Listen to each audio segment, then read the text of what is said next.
Vaush recently made a video called Taking the Black Pill on Climate Change Solutions. Damn, that's a tough pill to swallow.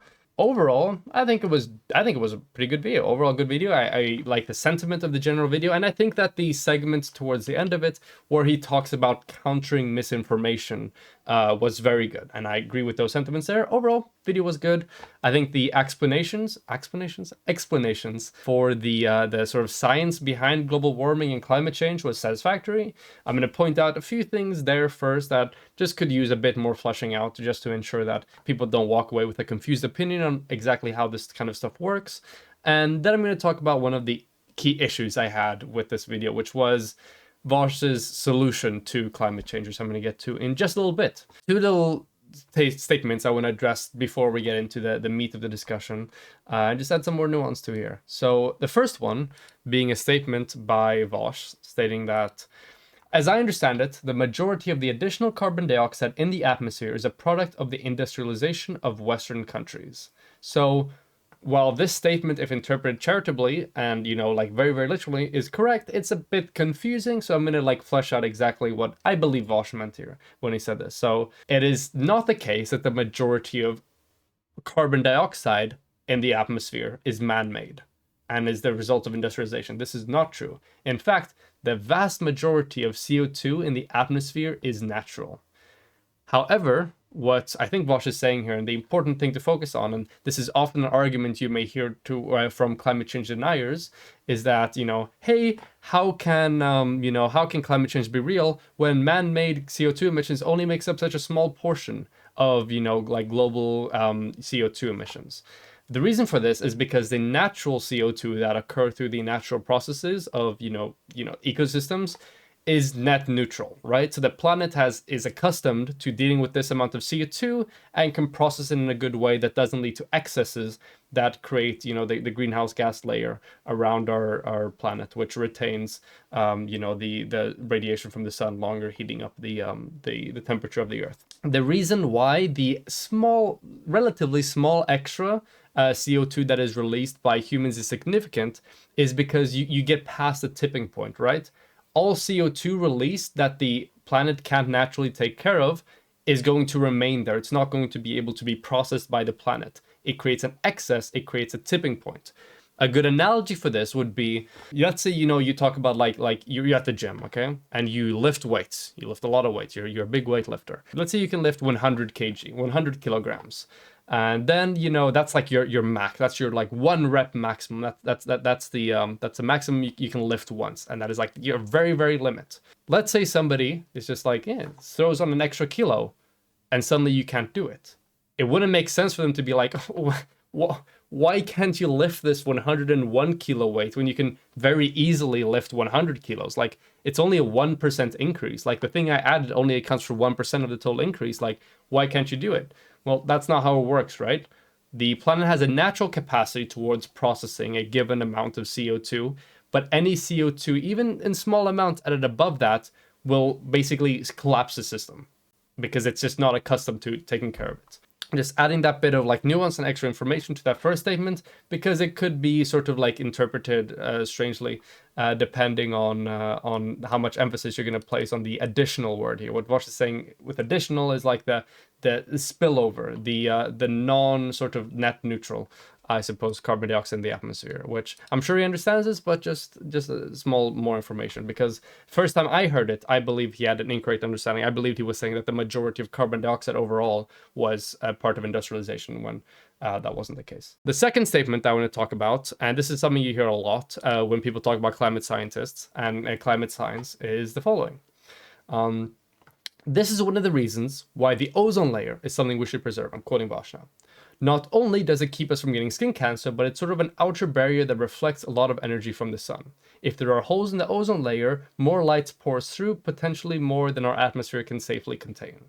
Now, while the holes in the ozone layer is absolutely a good topic to talk about, talking about in relation to climate change isn't necessarily the best link to talk about there. So the ozone layer has a very small effect and has a very small role in global climate change.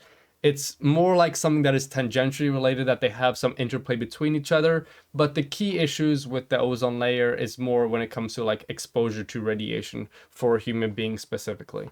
Typically, a lot of the scientific organizations like NASA have concluded that, hey, the ozone layer and the hole in the ozone layer isn't responsible for much of global warming and climate change. It's mainly the gas emissions. So it's just, it's something that isn't really related to it. So it's worth pointing out here. In addition to that, the net effect of the ozone layer is still cooling on the, you know, on the planet as a whole. So it's not even a factor that is contributing in any way to climate change. It's just that it's not cooling as much as it could if it was completely, you know, like closed, the ozone layer hole. And in addition to that, we've also seen great improvements in regards to the whole of the ozone layer over the past few decades as a result of the Montreal policy, which is a pretty base policy that you should read into if you haven't. There are some slowdowns right now in regards to pollution of, you know, the release of CFCs in Southeast Asia, but overall we're still working towards, we're definitely on track towards completely solving the issue with the ozone layer. Now, beyond those like two little nitpicks, I guess you could call them, but the two little amendments I would make to statements he made more on the climate science perspective, the biggest issue I have with this video is Vaush's solution to this. I shit you not, the solution is pretty much just give money and pay other countries, lol. I believe the way he talked about it was that, hey, you know, we in the US right now, we're doing pretty good when it comes to renewable energy. We have a bunch of money, we have a bunch of technology. So what we should do is we should just pay all the other countries as, you know, as much money as is needed for them to do renewable energy as well. And this isn't a great policy for a number of reasons. The number one biggest reason why this is not a good policy is because we live in a democracy, and that policy is completely unfeasible. Nobody would ever vote for that. We could never get that passed in a democratic system. In addition to that, he also added two follow-up statements to that, you know, to his policy of the just paying other countries. He said, I don't care if it bankrupts the country, and I do not care if my standard of living goes down. You will not be able to convince a voting populace of anything with that type of policy, and especially with those types of amendments. This will be a wildly unpopular policy, and any candidate or any politician who is running on, you know, like that sort of just paying others, regardless of how expensive it may be, what effects it might have on the domestic population, is never going to be elected. And that's one of the issues with climate change, right? A lot of the solutions aren't politically effective. But just because a lot of them aren't, doesn't mean that there aren't any that are politically effective, and absolutely doesn't mean that we should look for the most politically ineffective solutions to this either. Some other more like logistical issues with this policy is that we have literally no idea how much this would cost and what effects it would have on the US, if the US would even be able to do it. Now, obviously, Vaush said that he doesn't care if the US goes bankrupt because of it, but that's not really how countries work. They don't go, but regardless of that, it's yeah, there's a lot of issues with this specifically. And that's the key thing that is sort of, that rubs me the wrong way. This is like political poison. This is a terrible policy. This will never be like something that people will vote on voluntarily. In addition to that, there are also a bunch of other issues with this policy. Number one, typically, when it comes to making action towards global issues, having a joint movement rather than delegating responsibility to one entity or one group and allowing them or relying on them to like solve everything from like a top-down approach tends not to have the best examples, and you can miss out on a lot of inefficiency. So if you look at some of the most effective climate legislation throughout history, we can see that the one that sticks out the most is the Montreal Protocol. And that one was absolutely not, okay, US, you go and you pay other countries to not use CFCs. That's not how that worked at all. It was a joint agreement that basically sort of required all member states to reach a given level of CFC emissions by a certain year. And as an effect of that, they reached the goal, and the ozone layer is looking a hell of a lot better today than it did, you know, all those decades ago. So that's point number two, I guess, that delegating all responsibility to this to a single entity, a single country, probably not effective. If you look historically, having a joint responsibility and joint moving forward and trying to encourage that through policy is a better solution. And I will give a better solution, so I'm not just criticizing and then leaving it at that. Furthermore, it suffers from the free rider problem, right? These countries now don't have to care about like costs or trying to do as good as possible with making their technology cheap or whatever, because they know it will just be provided by the US. Like all the necessary costs, and Vaush said this, he made a very strong point about this. He will pay anything. He will make sure, like all hands on deck, that this is done. And if you give someone like an abundance of supply, I suppose, in solving an issue, they will not be efficient with their resources. And that's another point that sort of like hampers this policy and harms it a lot.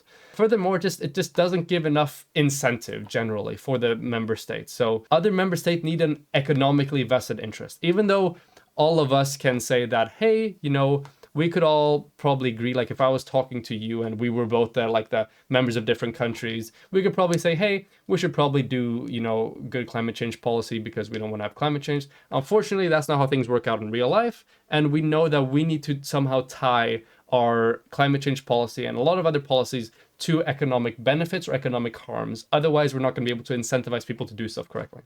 And we are not doing any of that with this policy. With this policy, we're just saying, oh, you'll just get money and it will work out. There's no sort of direct economic punishment for not doing it. And even though, the biggest punishment of it all, actual climate change is going to ravage the planet, sadly, that's not enough of an incentive for a lot of people. And we know that one of the most effective incentives to get countries to do stuff is economic. So we need to tie it to an economic, thing. In addition to this, it doesn't have a sense of urgency, right? And from an economic perspective, because economics is a very, very strong incentive when it comes to geopolitical stuff. There needs to be something that they could lose, right? They need to have a stake in the matter directly. There needs to be some level of egoistic interest that we need to play into, whether we like it or not. So what is my solution, or many other people's solution as well? What we need to be able to solve this issue is strong multilateral trade agreements. They could be headed by the US and the EU, for instance. And what the purpose of these agreements are is basically try to get a small number of massive, traders that hold so much influence on the global economic marketplace, and get them to work together. And within this group, like the US, the EU, if you could get some other members of this as a part of this as well, that would be phenomenal. And basically say that, hey, you will not be able to trade with us.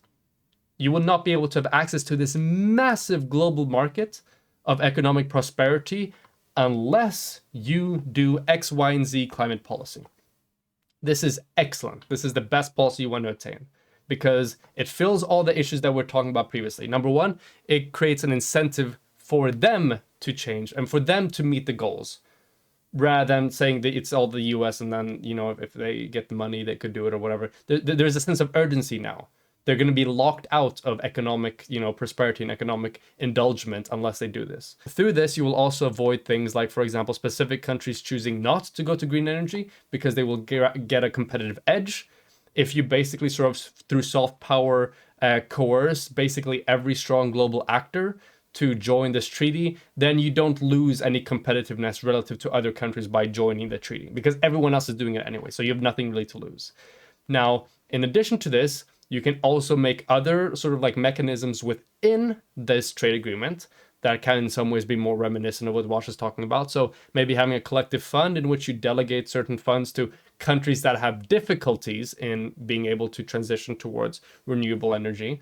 And that could be beneficial to ensure that everybody can meet the goals and that everybody, can join this trade treaty and work with the conditions. But overall, that's the best policy, at least that I know of, to be able to solve this issue. It's not just paying people, it's creating a large mutual interest base for everybody to be part of and build off of, where everybody has incentives, everybody has disincentives to not being part of it, and everybody works together towards solving this issue, rather than delegating all the responsibility to one person with a bunch of other negative effects. In addition to that, not doing my policy, not doing the trade agreement policy, and doing like Vaush's, for instance, you miss out on a lot of potential positives. So, for instance, why do we have to limit it to just climate change policies? Why can't we do labor rights as well in those trade agreements? Why can't we do rights for women and LGBT people and just general minorities in that trade agreement as well? The possibilities are literally unlimited. We can get through so much progressive stuff on a geopolitical level through these trade agreements. As long as the initial people forming this agreement are, generally progressive in nature and have a lot of trade power, you could do practically anything in regards to your ability to be able to influence the global stage in a meaningful and a progressive way. And you lose that if you don't do the trade policy and if you instead just pay people with no strings attached, you know. In addition to that, you also lose out on the ability to raise global standards of living, because as we do see, generally international trade and globalism tends to raise standards of living for the participating nations. It hurts some specific small minorities of workers within nations, but generally it's beneficial, and those people that are hurt can be taken care of by other forms of policies. Overall, I think the sentiment of the video was good. I especially liked the segment on countering misinformation and that bit. I thought that was really good.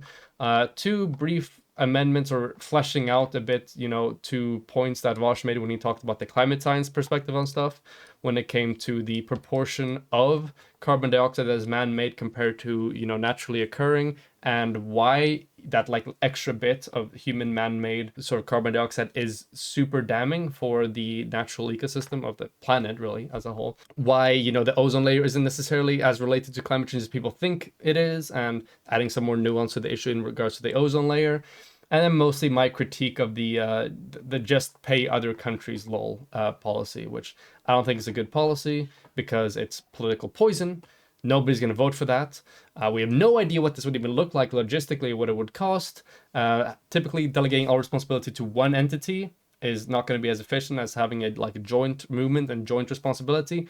Suffers from the free rider problem. There is not enough incentive. There isn't an economically vested interest. There isn't a sense of real urgency. There isn't something that is lost directly economically if they don't join this. And generally, it's a missed opportunity to get a bunch of other policies passed or trade agreements to have more progressive geopolitical influence, to raise global standards of living, as opposed to, you know, the trade agreement policy, I suppose, which would solve all these issues that I identified with Vaush's policy, and be able to take advantage of those opportunities that Vaush's policy misses here.